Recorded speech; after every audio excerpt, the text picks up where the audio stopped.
Hey guys, welcome to the Neglected Podcast. This podcast is not to change your mind, but to invite you into somebody else's narrative. This is a podcast to give a voice to the neglected.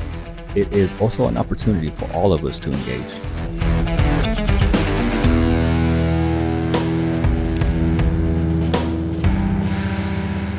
All right, what's going on, everybody? Welcome to the Neglected Podcast. My name is Nick Schultz. You can catch me on Schultzy Time. You can find us on For the Neglected. Like always, I'm with my producer, Quinn. What's going on, man? What up, what up? And you were our guest last week. I was. And we got some good response from you, man. Appreciate you sharing your life last week. Yeah, for sure. It was really impactful. Thank you for producing. Thank you, City Church, for hosting. And we got a special guest today. Always special. That would be bad if I didn't say it was special, but we got a special guest today. My friend, Mr. Matt Rogie. How are you doing, sir? Great, Nick. How are you? I'm all right, man. Welcome to the Neglected Podcast. Appreciate you being here. Glad to be here. All right. Well, let's get started here. We know each other from just regular life, church, ministry opportunities. Also, your wife, Stacy, went to Rwanda on the team that I co-led this past summer. So I think that was her second time there, right? That was her second, yeah. Yeah, it was my sixth. I normally went with adults, but this year was my first time with students, and she helped kind of wrangle and co-lead with the students there, and she's awesome, as you know, I'm sure. I agree. And you are as well. But and yesterday, Quinn, was also Matt's birthday. Oh, happy birthday, man. Yep. Which his wife and him share the same birthday too, which is pretty cool. That is pretty cool. Me and my mom share the same birthday. So cool. I get it. Yeah. Funny story really quick before we, after my grandma passed away, my grandpa was living with us, and I don't even remember how young I was, probably 13, 14, something like that. And it was me and my mom's birthday, and I come into the kitchen in the morning, and mom has breakfast and stuff, and he opens up his wallet and he's like, "Stacy, happy birthday," and he gives her $100 bill, and she's like, it's Quinn's birthday too, and he was like, "Oh, give him 50 of it." Like, okay. At least you got something. That's right. Yeah. So I get it.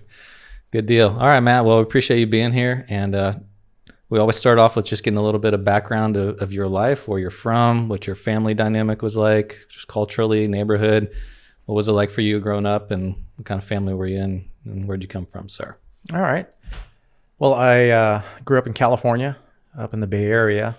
Initially, we lived in Oakland, East Oakland, as a matter of fact, which is, we were definitely the minority at that point. And that was just, more due to, I think, income from my parents. They just graduated from school and trying to get settled, and so that was where we sort of landed. And then generally stayed in Oakland for about another, probably till I was about 12. My parents got divorced around that time, and moved around a lot between my mom and my grandma as I was growing up.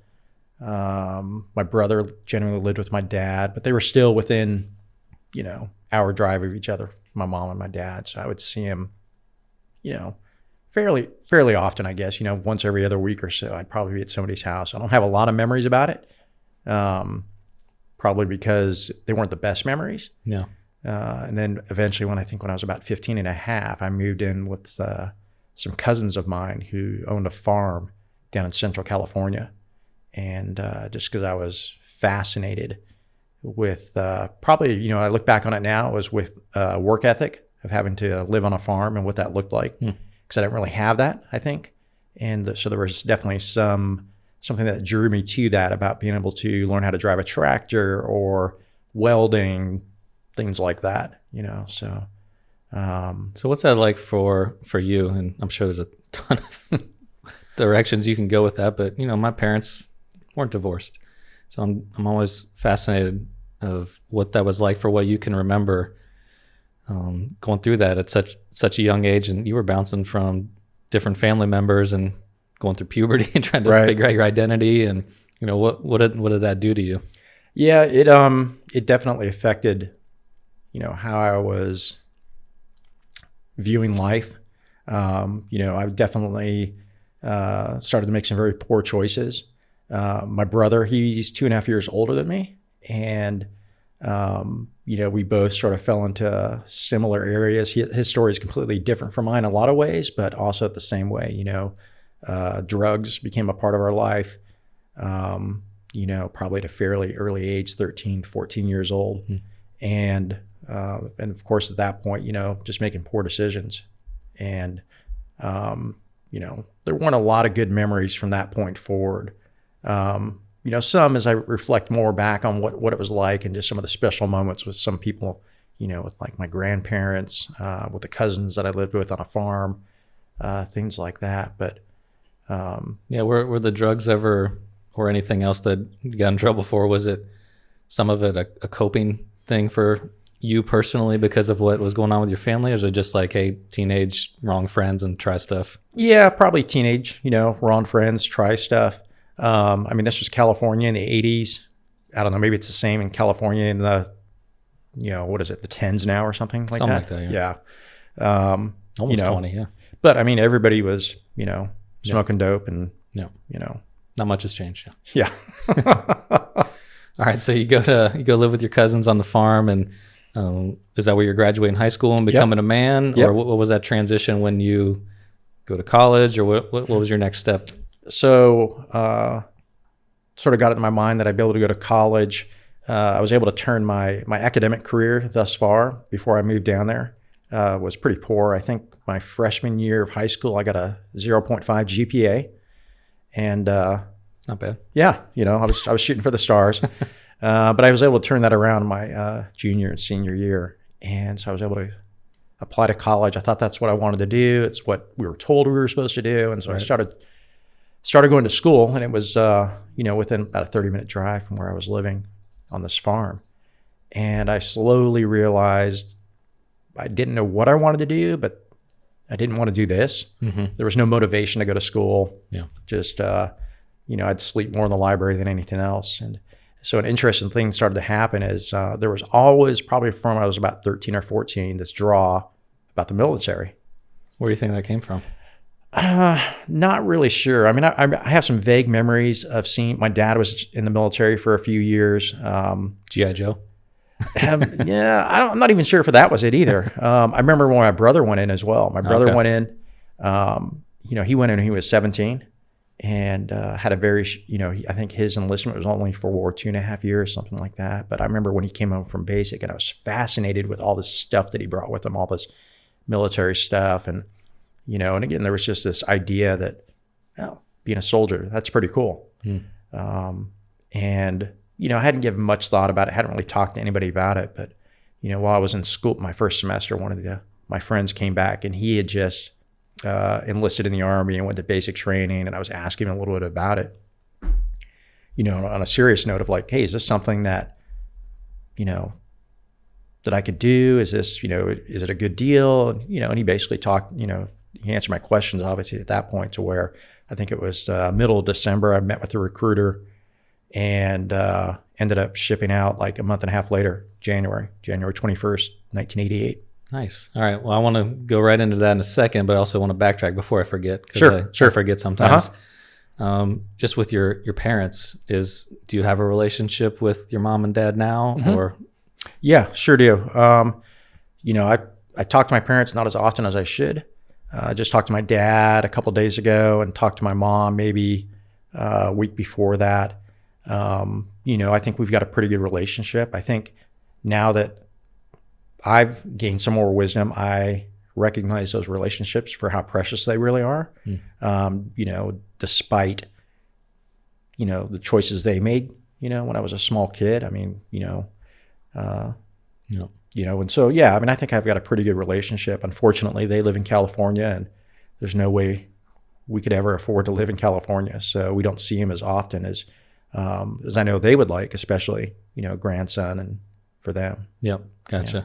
All right. So let's hop into the military life. And you went in there, and what were your expectations, and what kind of reality actually hit you with? Oh, I don't think I had expectations. I just remember, like basic training, I was scared to death. I remember when I met my drill sergeant the first time, and I didn't think anybody could use more swear words in a sentence than he did and still make sense, but he did. You knew exactly what he was telling you. Yeah. And boy, I was super scared. But, I initially came in, I signed up to be like a radio operator, and was able to get a duty assignment to Germany at the time. I remember that's what I wanted to do because my brother was stationed there as well, and he came back with all these stories of traveling around Europe. You know, you're this 18-year-old and just getting on trains, going everywhere, drinking the best beer in the world. Living the life. Yeah. Yeah. You know, and so I was able to do that. Actually, it was West Germany at the time when I got stationed over there. So it was neat to be over there during that part and sort of see the world from that point of view, you know, when we were still looking at the Russian horde and, you know, the two mighty world powers. Yeah. What was that like for you getting a world experience?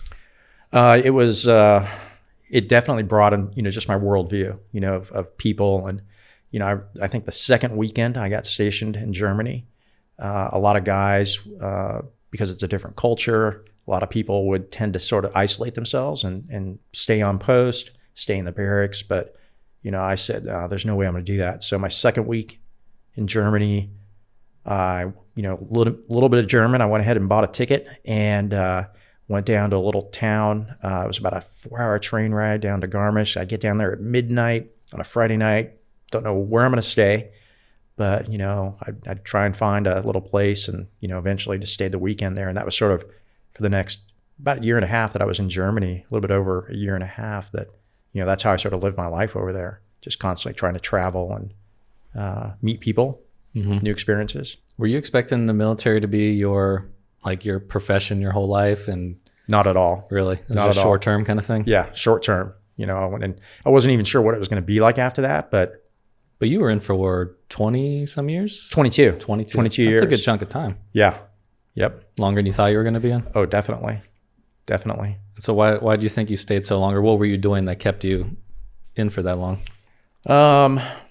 Good leaders over me, mentors, you know, people that saw something in me and said, hey, you know, I think that there's a path that you could take that's a little bit more challenging and more, maybe I could say deserving of your skill set. You could do really good at something, you know. And I mean, that was the reason I transitioned from being a radio operator to going to flight school. Nice. And, you know, becoming a warrant officer. It was just because my platoon leader, he had, you know, an opportunity where he sat down with me and for whatever reason he saw in me, and he's, you know, this 18-year-old kid from California. And he said, you know, Matt, I think, you know, you ever thought about doing something like this?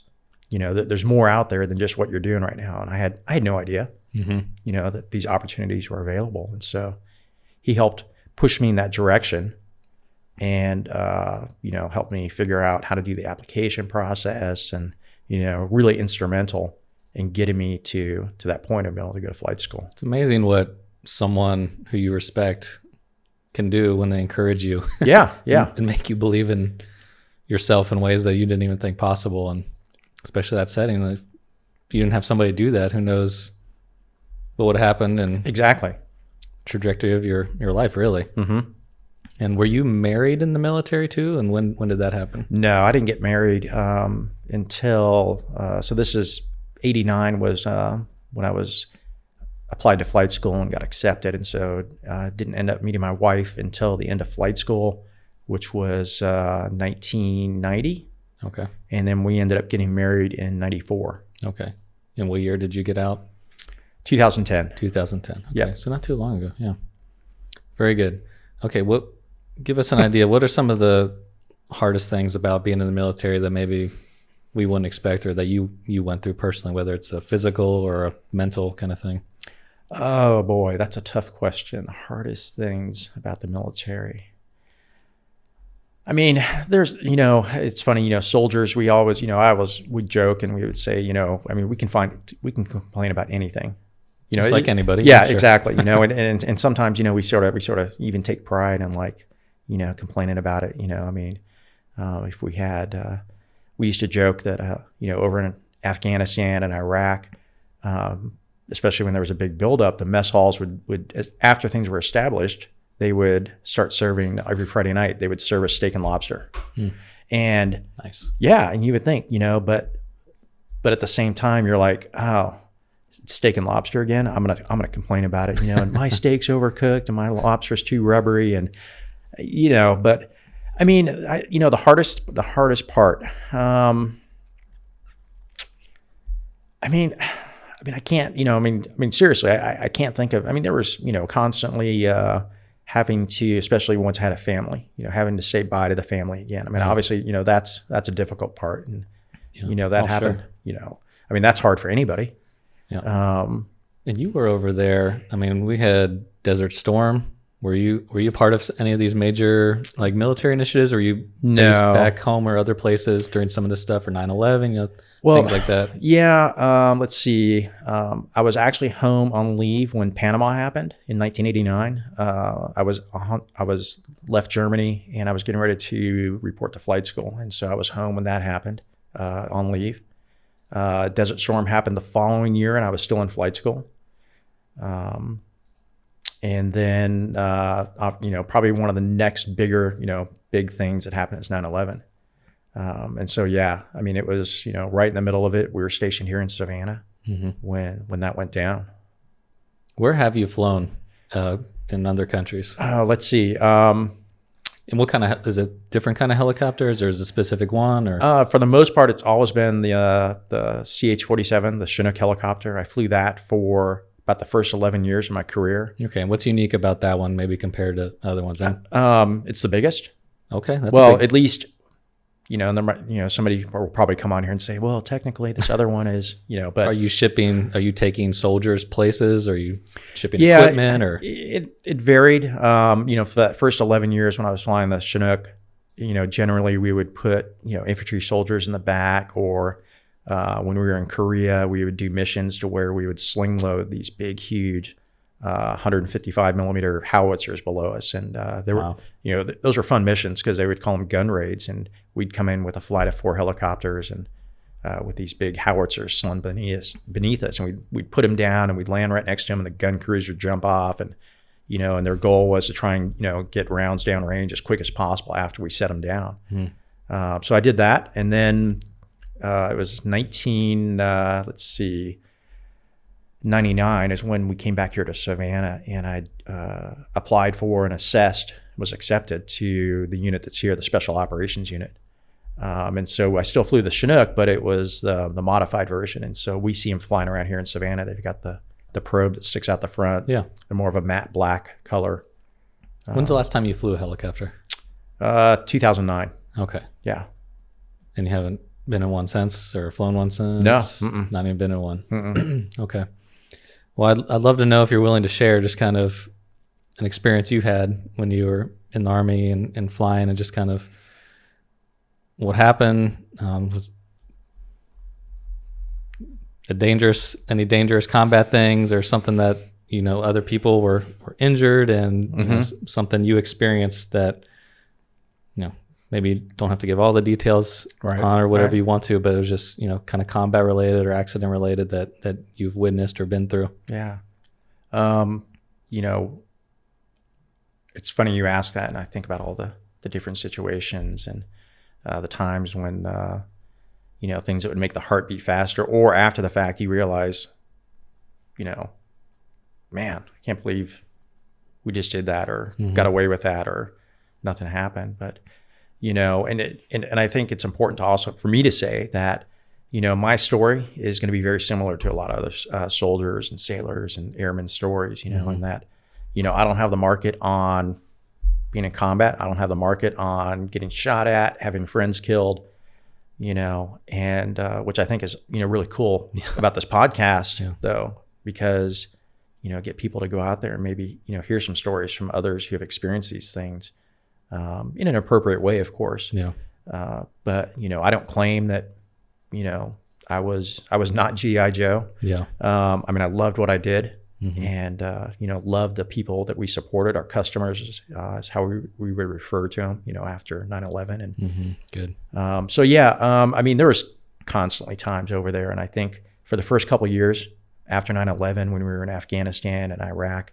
the small group of guys that I worked with here in Savannah, and we started training together in 99 when I got here. And there'd been people before me who have, been training as well. But, we were maybe not naive, but, we were riding a wave of very successful missions. We were going out there almost every single night in Afghanistan and taking these aircraft, and we would have a group of maybe 12, 15 Special Forces soldiers or Navy SEALs, and Sometimes a lot of them times in 2002, they were from other countries. So Canada, the Danes, Germany, they're special operation forces who were over there as well. And we'd find like this little tiny rock at 12,000 feet and put them in, and at night.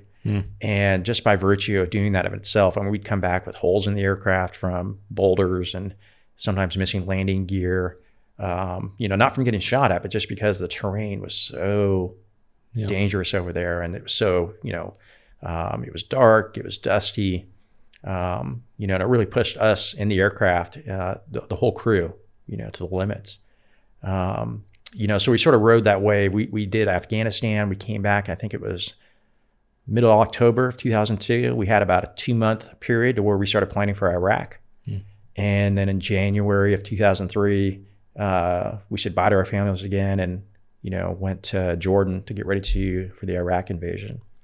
And went through that within our company, fairly unscathed. We had some people in our sister battalions, that had been killed, been shot, some aircraft getting shot down, and, but there's a distance that you can get from, I guess, stages of separation, and so it doesn't affect you as emotionally. There's some effect, you might have met a guy at a training event or went to school with him. Was there anything that either now or afterwards gave you any kind of PTSD or just mental health, trauma, or just anything you had to work through after any of these experiences or while you were in there? Yes. The answer to that is yes. And, what's funny about, with the military and especially, and I think, not just our unit, but I think a lot of people experience this is, in war, you don't get a chance to say, hey, time out, I need a break. Because obviously there's a job that has to be done, and that's what we signed up for. And so, we would laugh and we would, sometimes joke and say we get done with a really hard mission and the only thing that we would ever get is another mission the next night.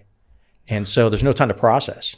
You're constantly just preparing for the next mission, going to the next thing. So there's never a time to process. And that's not anybody's fault. It's just the way it is. And, and so we would go into this cycle of flying, night after night after night. Maybe you get a night off here or there. Maybe there'd be some bad weather. Somebody else is going to fly instead of you. But you're experiencing these things of, flying in this dangerous terrain, and you're getting shot at. You see tracer fire coming by the aircraft, which we would describe as these big orange fiery basketballs flying up towards the aircraft. And that's not really a fun thing to do, even if it might just be a quarter mile away or half mile away, but they're out there and they're looking for you. Right. Or we'd see RPGs flying between aircraft, things like that. And that begins to build and you just don't realize it, because we were young, I'd laugh and I say, we were 30, I was 32, 33, I think, when the war first started. Yeah. And wow. So you said at the time you didn't realize it. Right. When did you realize it? Probably not till about 2007 or so. Maybe a little bit in 2005. And that's a couple years before you got out? Yeah. Okay. Yeah. So 2005, we probably, in our company, in our regiment, we suffered, another tragic loss. And again, there have been tragic losses in our unit since 9/11, before then, and even before 9/11. But that was when it really hit close to home, when we had an aircraft get shot down June 28th, 2005, and it was on a rescue mission. And you had 8 crew members that were on board and 8 Navy SEALs, and everybody was killed. Then ultimately 3 of the people they were going to rescue were also killed. And the pilots, they were guys that I'd known. One of the pilots, Chris, I'd known him since flight school. So I'd known him for 16 years almost, 15 years. Is that right? 90, something like that. Corey, the other pilot, I knew him since I joined the unit in 99. So I knew him for 6 years. And, and we'd been, they talk about there's this band of brothers that develops in combat. That's what that miniseries is about. And it definitely happens. You're closer to them in a lot of ways than your family. Yeah. And just to have, and you think, again, we're invincible. I mean, we know there's a risk, but now we get word that, hey, aircraft's been shot down. You don't know if there's any survivors. And, everybody's going through these different emotions, and the Navy SEALs, same thing. They don't know if there's survivors yet. They don't know what's going on. And it wasn't until they finally got, rescue forces on the ground to go after the rescue forces that they, realized that, hey, the aircraft, after it got shot down, I mean, nobody survived from the aircraft. And so I think, going through that experience, I mean, it's definitely affected me. I know it affected my other brothers that were over there with me, and, and, it probably rippled out 5,000, 10,000 people ultimately. You think about all the lives that were changed at that moment, but there was still a job to do at that point. But you began to maybe question, there's probably some questioning of why. Why did this happen? And your own mortality comes more into focus, and you start thinking about your family. When you end up, landing your helicopter and they're loading your best friends in body bags in the back of the aircraft. And, when you, that smell, you can't not forget that smell of what it, of burned bodies. And, and so, as a group of guys, we grew together closer without a doubt. But I think we also all started to deal with things in a certain way. And then from that point, I think it was just began to build, because there wasn't time to process. I mean, there were some, I think ultimately they find, we had a memorial service. We had this plainside ceremony where we bring the caskets and we put them on the aircraft to come back to the United States, and, which is supposed to provide, it does provide some closure, but still, it's not like I'm going to go spend a day and go talk to a shrink or, and we had them over there in our unit, but at the same time, I'm not going to go do that. Right. I'm fine. So when did you realize you weren't fine? Was it while you're in the military, not till you got out? Like what's going on with you? What's affecting you? When do you have to get help? Yeah, probably towards, when we were considering starting to get out, and I just began to notice some things, and some of it had to do with my desire to continue to do the mission. I mean, I would do it without a doubt, but there was definitely a different mentality, and I would really have to do a gut check to be able to go out there and do it. And then also just fear of losing the family. I was experienced a few months after that aircraft that got shot down. I was in an accident as well in Afghanistan. The aircraft lost an engine, and we ended up crashing on top of a mountain. And I mean, that was a very traumatic event as well. And I just remember, one of the things that I saw as our aircraft was rolling over and catching on fire and whatnot, is I remember seeing my son Nick, who was probably, let's say 2005. So he was, 8 at the time, I think. And I just remember this, with his arms out, and just thinking, I'm never going to see him again. And what do you do with that? I don't know. Yeah, exactly. I still don't know what to do with it. I know what, some of the mental health people say I should do with some of these things and thoughts. But sometimes I question, if what they're saying is correct. So it was while I was in the military, but there was still, back then, there was still definitely a large stigma with mental health. I think it sounds like the military has gotten a lot better. I still think some of it's probably lip service,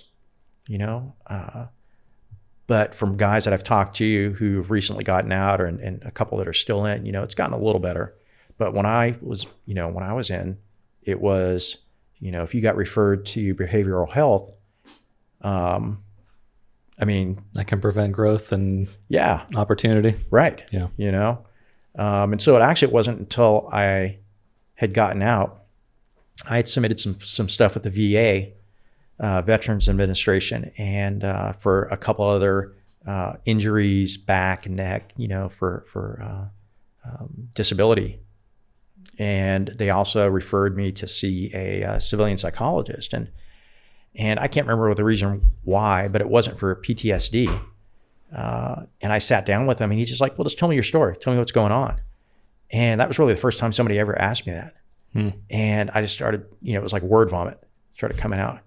And, not just feelings, but I mean, there was physical responses to where, I was getting nervous. My heart was racing. I was crying.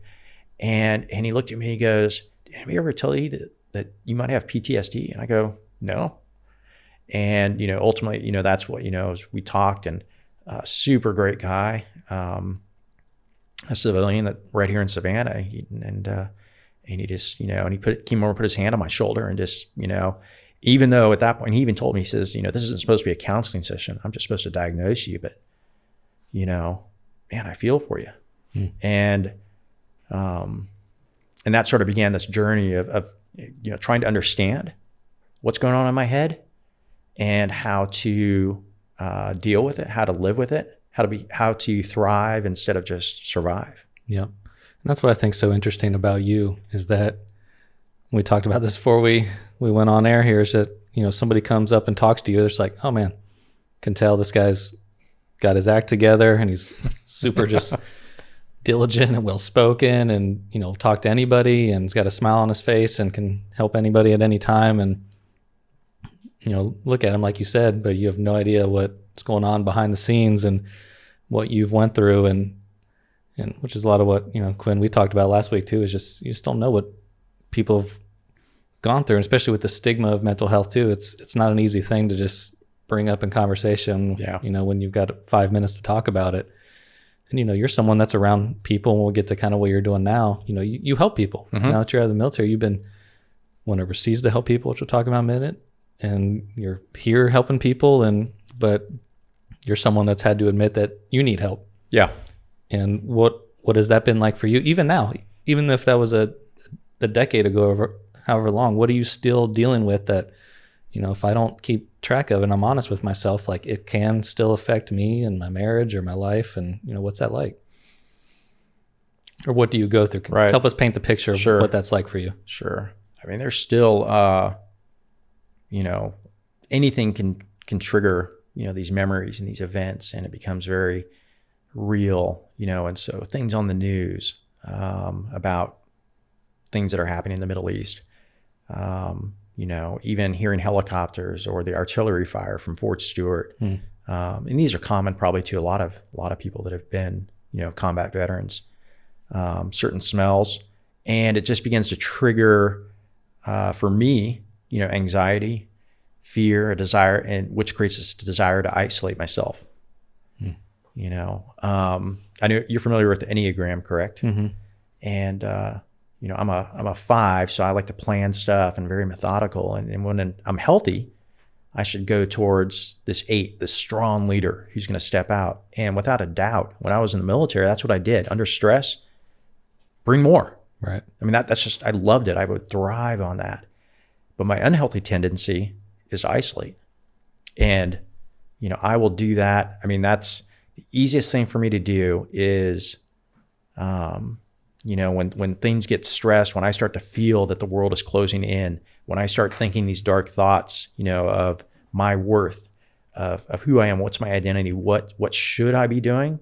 I'm going to isolate myself. I'm going to sit at home, and not in a healthy way. I'll either just binge on Netflix, find a computer game to go to for 12 hours straight, not talk to my wife, and it just creates this mental, this fog, to where, I just don't want to deal with the world. Can she tell when you're in that phase, or do you have to kind of help her a little bit with it, or is it hard to share? I mean, at first it was, without a doubt. And, and especially, for people that are listening who are suffering with similar things right now, and there's a couple things I definitely want to say, and this is one of them to those. And I'm going to relate this in a story. And we had just come back, fast forwarding a little bit, when I got out, and we were overseas living on Cyprus, and which was an incredible experience, but also caused some things to kick loose in my head, as far as, PTSD. And when we came back, we were seeing a counselor, Gina Rose, and there was some event that happened to where, basically I didn't say the appropriate things to my wife, and I was very much in a controlling nature because I wanted things within my sphere of control. Mm-hmm. Because if it's outside of my control, bad things are going to happen. People are going to get killed. And that's what I would believe. That's what my mind would think. Because that, in reality, when I was in the military, that's how it was. Right. And we had contingencies for everything. Absolutely everything. And if we didn't, we were trained well enough that we could still get the mission done. But now in this civilian life, my wife wants to go and drive 20, 30 minutes to hear some worship music at church that night. And I'm like, well, it's dark, it's dangerous. I don't want you to be away from me, and really force my hand on that. And, that wasn't a good thing. I mean, that was specifically what it was when we got in this big argument. Mm-hmm. And I'll never forget, because the next week we're sitting with Gina, a counselor, and she talked to me before, and we talked a few times and done some mini counseling sessions. And as I'm relating the story, she tells me, Matt, these things you feel, these emotions, they're 100% valid, and which was good for me to hear in some ways, Mm-hmm. and at that point too, I was sort of like, oh, see, I was right. And then she goes, but I was like, and her tone changed completely. And I was like, what? And she goes, but that doesn't give you the right to project that on your wife and son. And that just smacked me upside the head. And there's so much truth in that. And that's not saying that I need to keep them from it. Right. And if anything, I need to be more open with them. But, I didn't have this right just to lash out, to project this hurt and this feelings upon them. I think I've got a right to share, hey, honey, today's a real rough day. Things are just tough right now. I'm feeling closed in. This is stressing me out. I think I'm just going to hang out at the house this afternoon. Which would be a more appropriate answer than lashing out or, going through and deciding that, I'm going to OCD the kitchen or the living room and start screaming when I can't find something. Wow. Yeah. What's that like for your son too? Your father. I've got 4 young boys, and who we are, what we model for them, not necessarily what we say to them, is what they pick up. And from their father a lot, it's like the actions speak a lot louder than words, Yeah. And I'm just interested what that dynamic was like with your son, maybe what you knew was happening, or look back and realize what was actually happening, or how your relation developed through all of the things you were going through. Yeah, that's probably if I look back even now, did I mess it up? Did I, is he going to, even though I know where he's at now and he's doing really well, he's turning into this awesome young man,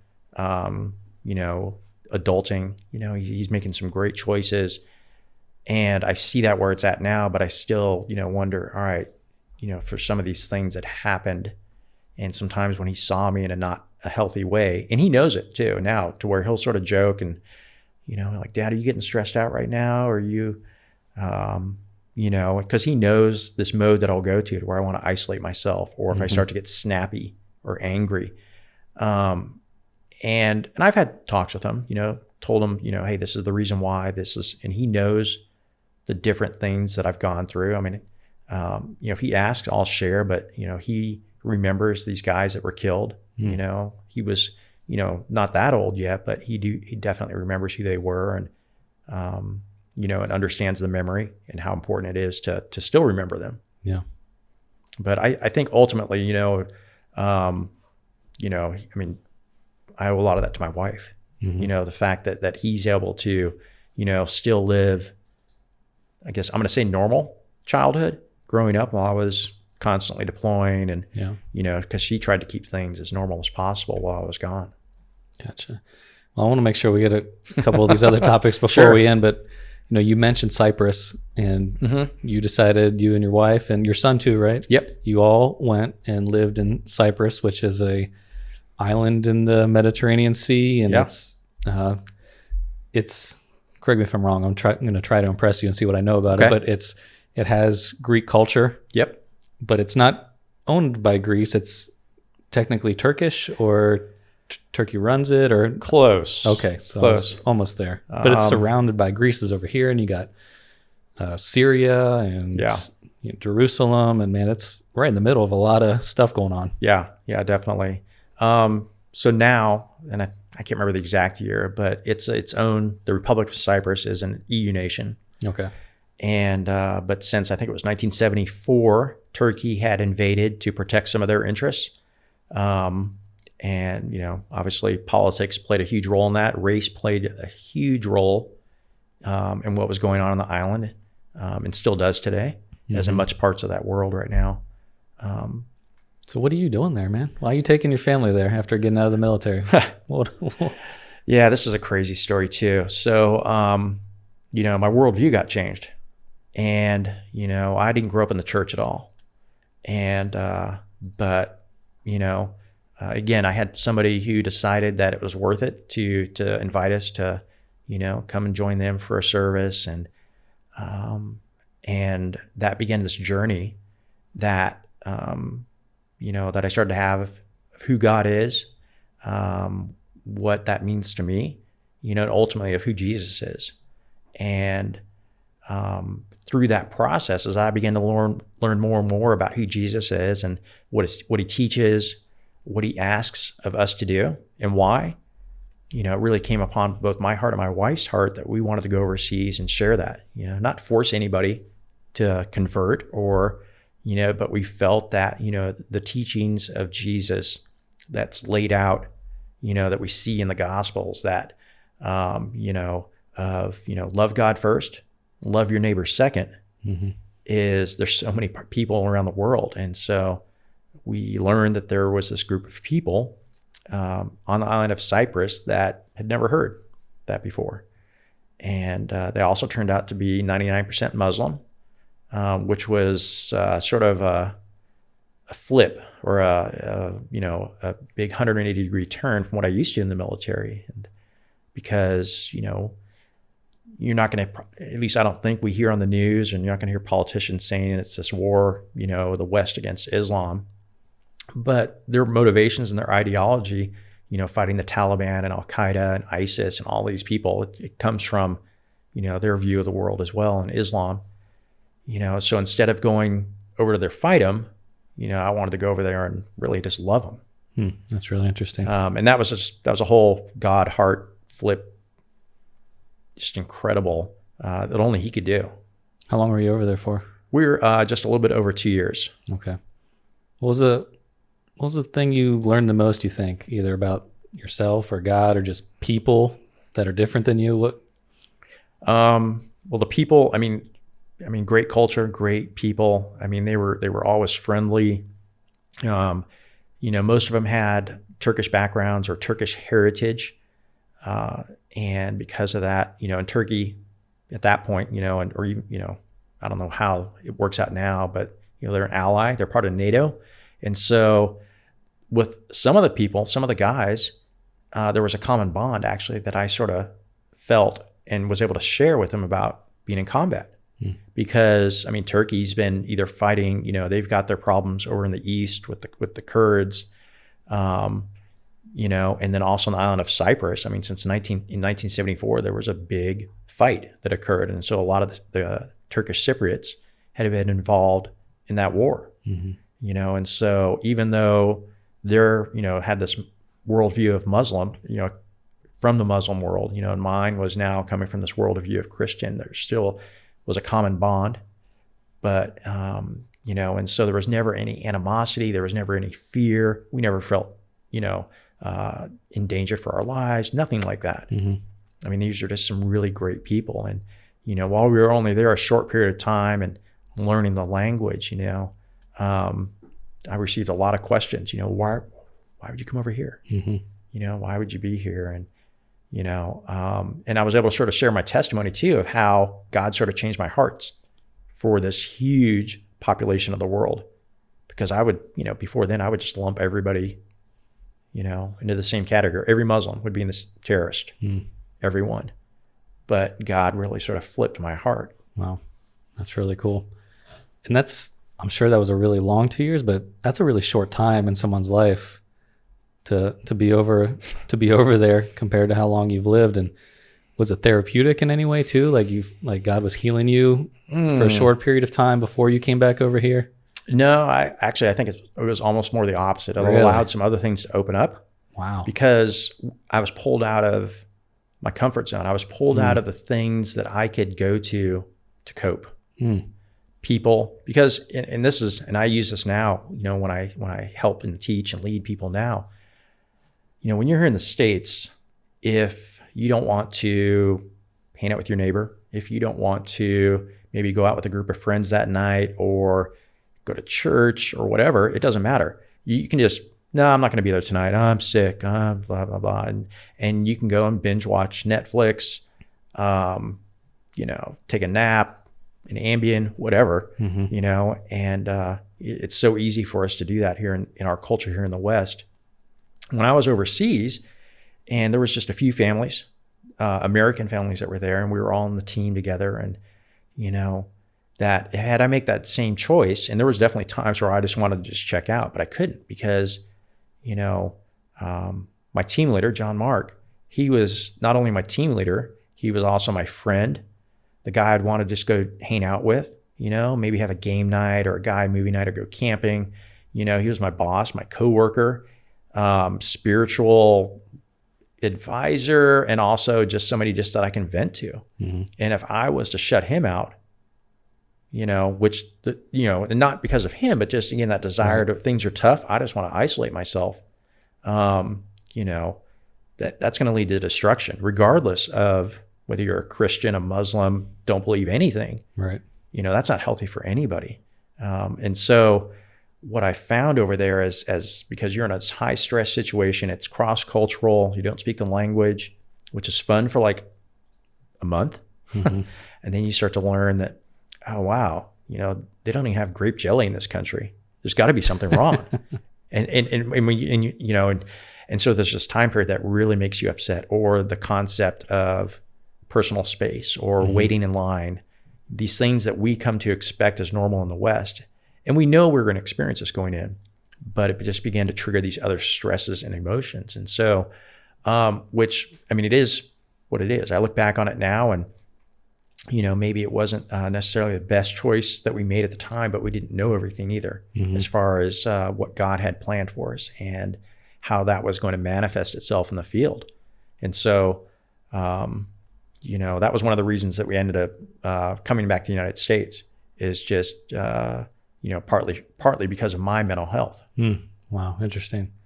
But man, sounds like you learned so much while you were over there. And oh yeah, a couple of things that are interesting. One is, your boss that was over there, his wife actually went on the Rwanda trip with, that's right. Yeah. with your wife and myself and some other leaders this past summer too. So that's just a really interesting connection.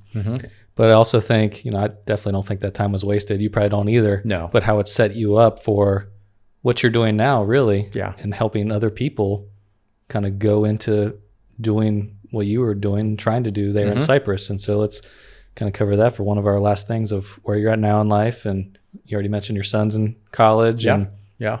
It's just you and your wife now, and you are working where and doing what? Well, technically I don't work anywhere right now. Right. I understand. Right. But there's no official paycheck coming in other than from the government, which is fine. You're working though. But my heart and my desire is to mentor, to lead, to coach, to disciple other people, to be leaders. And specifically, from the worldview of being a Christian, and that could be going into missionary service, or it could just be the person who owns a small business here in town, but trying to come alongside of them and sharing our story a little bit, but then also holding people accountable.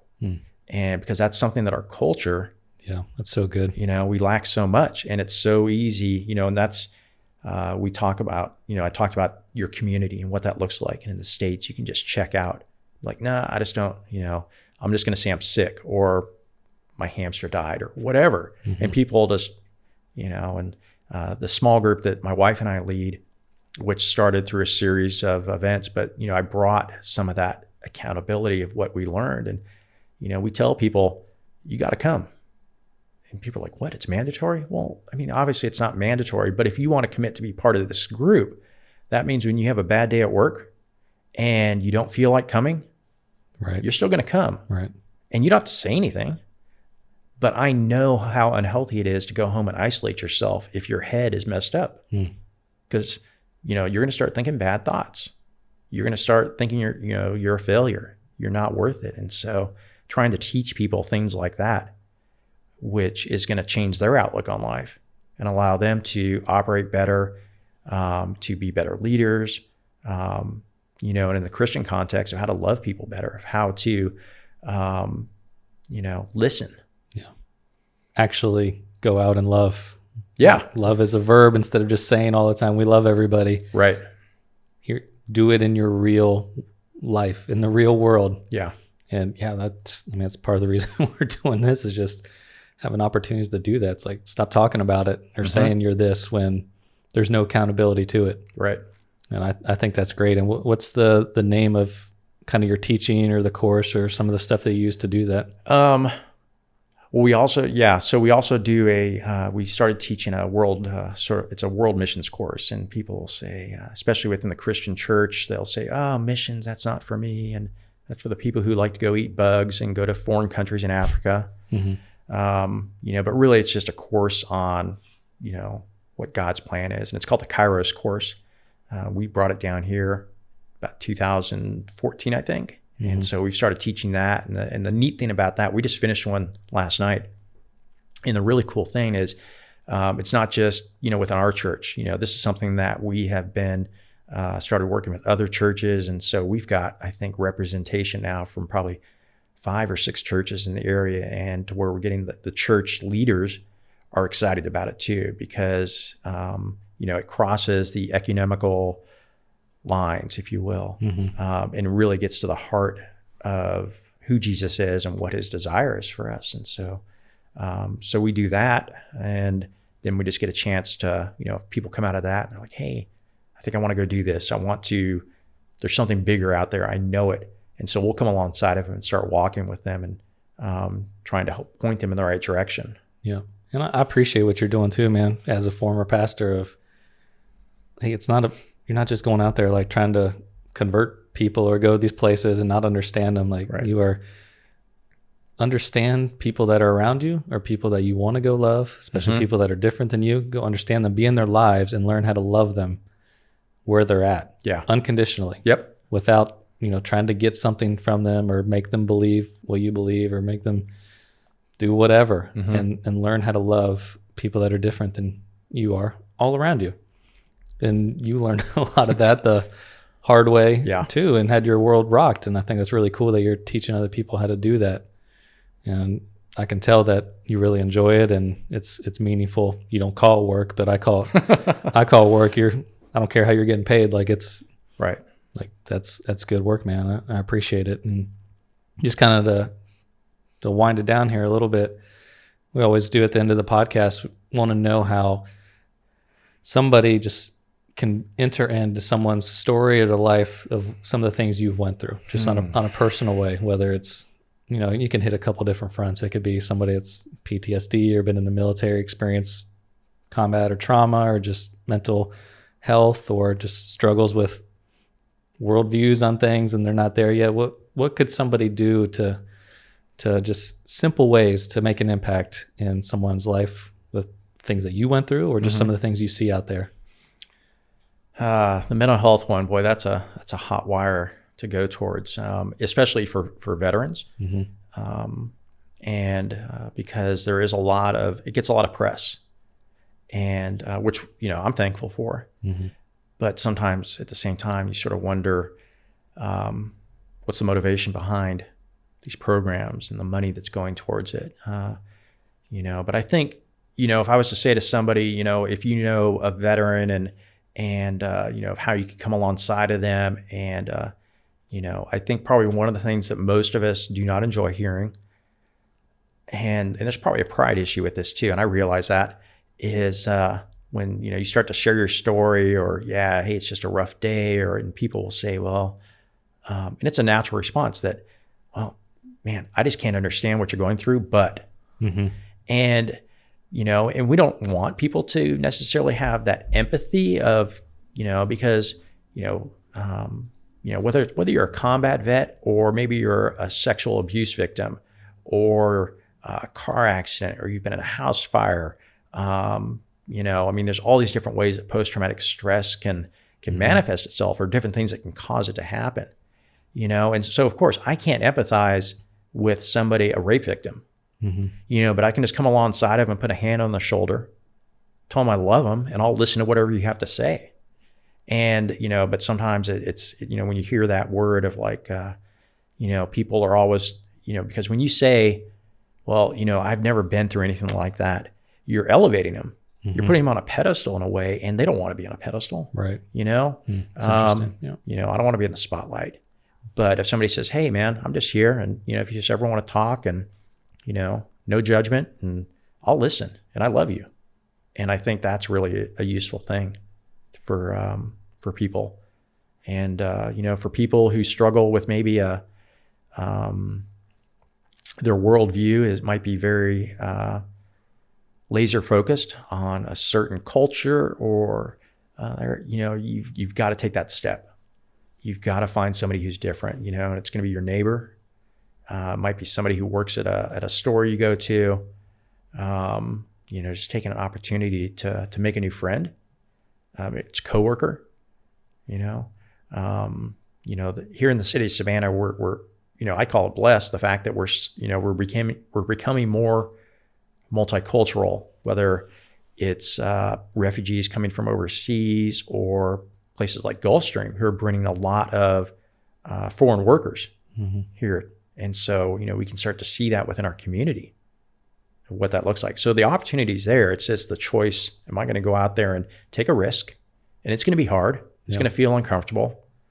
I know what that's like. I mean, when we went overseas and I had to start learning Turkish, I would have to walk into a store and butcher the language, and they would laugh, but I kept on doing it day after day. And, was able to make tell you were trying. Yeah. You know, and I think, it's not coming in with, hey, I'm going to come in here and fix things. I'm going to come in here and show you what I know, but, just coming to hang out. Yeah, I think that's so interesting, because I talk about that a lot with just different guys in my life, and like we get a false sense of diversity and that we're around people that are different, so that therefore means like we're really understanding and care for them and trying to get to know them. Like on the soccer field, there's a dad over there that's African American, there's a dad over there that's Mexican, there's a dad over there that's from Asia, and so it's like, oh man, I feel really good that I'm in this area weekly with people that are different, and we're cordial. But does anybody go talk to each other about what makes us different? It's like, hey man, now that we're friends and stuff, it's like sit down, ask questions about this and culture and things like that. And it's crazy how amazing those conversations are, because a lot of times we don't go there. Yeah. And just getting to know, it's like, oh my goodness, you experienced this and you experienced that. And it's not, like you said, it's not a hard thing to do in theory, but in action it can be, because once you get taken out of your comfort zone, like it's a drastic version, but once you got taken to Cyprus and had your mind kind of blown on your perception of Muslims or different cultures, like, whoa, I had a lot of things wrong. And wow, man, now I have to change. And that's really the hard part. It's like, if I really find out what's going on over here, now I might have to change my thoughts, my actions, my words. And do I really want to do that or not? Right. Am I going to walk the walk or just talk the talk? Well, I appreciate you being a guy that walks the walk. You talk the talk, but you walk the walk too. Appreciate your service to our country. Appreciate you sharing today things that aren't necessarily easy to talk about and put out there for anybody to watch and listen to. And I think it's going to be really helpful, kind of like Quinn's was last week. And really appreciate you sharing things that are difficult. And I think they're going to help other people and hopefully start conversations. And whether it's someone talking to someone that's been in the military or PTSD, mental health, or just someone that's different religion, culture, appreciate you taking that step to do that. And you're my friend. Thanks, glad Nick. you're here. Yeah. Glad to be here. Appreciate it, man. And Quinn, thank you for always just producing. Thank you, City Church, for hosting. And this has been The Neglected. Could I throw in one more thing? Yeah, and then I was going to, because I almost forgot. Go ahead. Okay. No, I just want, I imagine that I might have a few friends that'll see this pop up and they might watch it, combat vets and guys that I worked with, and I just, to those guys, I just cannot, so thankful for those relationships that I have. And I just encourage that for any of them, or if they know somebody who's struggling, man, get help. Get help. It's the alternative. I mean, that's all over the news today too, vets committing suicide and or marriages being destroyed. And, I've got a lot of friends who have gone through divorces, and maybe that can't be prevented but seek help, and I don't have all the answers. I mean, I'm still out there trying to figure it all out, and I probably never will, but guys, go out and whether it's talk to a buddy or a professional, but get it out there. And that was the last thing I was going to say was, is there any way that somebody's listening to this, they can contact you either like a social media or an email thing just to reach out to you if they have questions about things or something like that, where it's like, hey man, I don't know what I'm doing, but can you help me, listen to me, point me in the right direction? Sure. You can just email me. It's my email is super simple. It's matt.rogie@gmail.com. And if anybody was to email me and say, hey, I'd be glad to help put somebody in the right direction, or at least try and figure out what that direction might look like. Sure. Well, again, appreciate it. Thanks for being here. Yeah, Glenn, thank you. And this has been The Neglected, and we'll catch you next week. Thanks, man.